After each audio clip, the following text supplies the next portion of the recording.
تماينوت من أجيال الشوية للسطات دلجنا الاستثمار بكبار الأطور للقطاع الخاص. هسا نجمع إن شاء الله مجموعة خخاتات كسي العايدي نترحب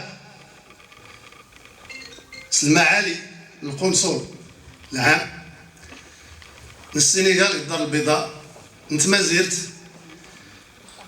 من السنغال ننتعتبركني تمازرت نختي السنات.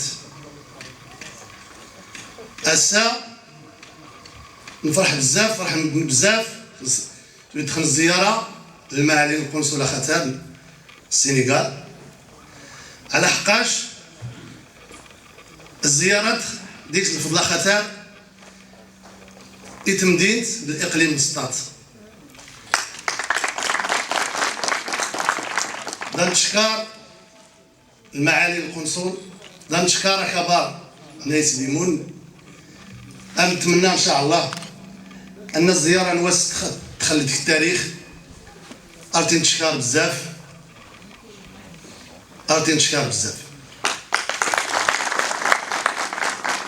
كنشكر معالي القنصل العام دار البيضاء ديال الدوله الشقيقه ديال السنغال على اساس انه اليوم حضر بواحد المجموعه ديال المستثمرين اللي تابعين القنصليه في الدار البيضاء. والحمد لله اليوم الغايه من هذه الزياره هذه وهي زياره عمل اللي كتندرج في النهوض بالاقليم في فتح المجال ديال الاقتصاد وفي الرفع من القيمه ديال المستثمرين بمدينه واقليم سطات. اذا الجمعيه ديال الاجيال الشاويه على عهدها والحمد لله اننا اليوم استطعنا اننا نوفوا بالعهد ديالنا واستطعنا اليوم على اساس ان الزياره ديال اليوم غتبقى تاريخيه لانها بدايه ديال الانطلاق ديال الاستثمار. وشكرا.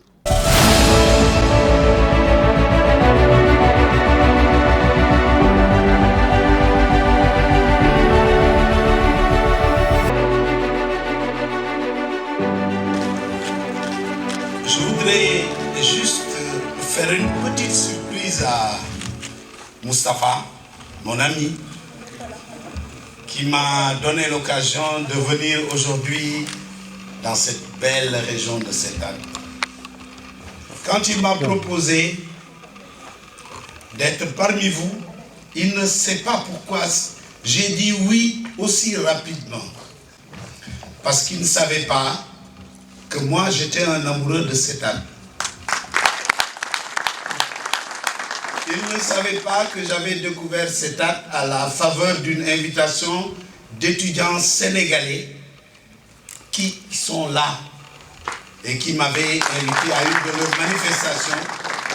Et que depuis lors, chaque fois que j'avais envie de voir une belle région, je prenais ma voiture tranquillement et les dimanches, je passais incognito ici à Setan. Il ne le savait pas.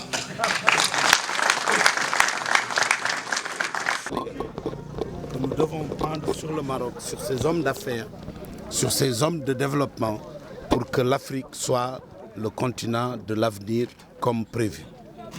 C'est pourquoi je suis heureux aujourd'hui d'être à Stade. Mais je disais tout à l'heure que Moustapha ne savait pas que moi j'ai Stade dans le cœur et que parfois les dimanches, je fais un tour dans la région de Stade incognito. Nous allons présenter la monographie de la province de Stade. Merci.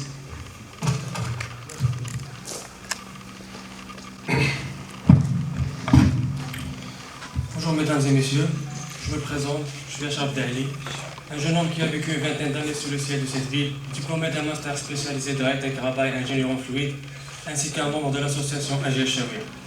Aujourd'hui, j'ai l'honneur d'être parmi vous, monsieur le consul général à Casablanca de notre pays frère du Sénégal, monsieur le président de la commission des investisseurs et des cadres du secteur privé, notamment monsieur le président de l'association AGL Chaouia, ainsi que tous les membres présents avec nous, afin de vous donner une petite description sur la province de Stade. فخامة القنصل العام، السيدات والسادة، نتشرف اليوم بصفتنا رئيسا للجنة المستثمرين وأطر القطاع الخاص التجمعي بسطات وكرئيس لشركة غارفتيك باستقبال فخامة القنصل العام والبعثة المرافقة له. دوك شرفنا وشرف اقليم سطات بهذه الزياره.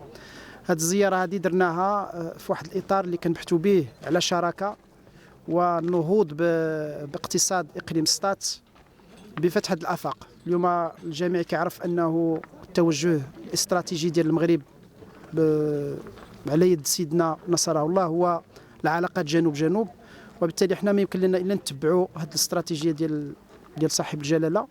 فاحنا قمنا بدعوه السيد القنصل ولا ديليغاسيون ديالهم لزياره اقليم سطات. هذا غادي يفتح لنا افاق وغيفتح لنا ابواب ان المنطقه ممكن غدا تولي عندها فرص ديال التصدير، وهذا هو الغرض. كنعرفوا ان الفلاحه في المغرب راه كتوفر واحد الكميه كبيره وكتلبي يعني حاجيات كثيره ديال دول كثيره في العالم بما فيها الدول الافريقيه. ونظرا للصداقه اللي كتربطنا بسميتو بالسنغال والعلاقات اللي كتربط العلاقات الاخويه ما بين صاحب الجلاله وفخامه الرئيس ديال السنغال، ونظرا ايضا للعلاقه اللي كتربطنا علاقه طيبه مع السيد القنصل، فكان اول من دعوناه في هذا سميتو في هذه الزياره من بعد ما خلقنا هذه اللجنه ديال المستثمرين.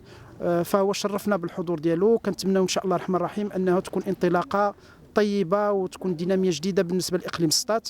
وهذا راه دعوه يعني لا للمستثمرين ولا المنتجين المحليين انه اليوم راه تحلت باب وحنا غنقدروا نعاونوهم، واللي عنده توجه ديال انه باش من اجل التصدير ومن اجل انه الاستثمار، فاحنا غنقدروا نفتحوا لهم ان شاء الله الرحمن الرحيم الباب مع بعمل المجتمع مع القنصليه ومع السيد مع فخامه القنصل وفخامه السيد القنصل على هذه الزياره اللي قام بها عندنا هنا في الفريقو ديال الخضر والفواكه.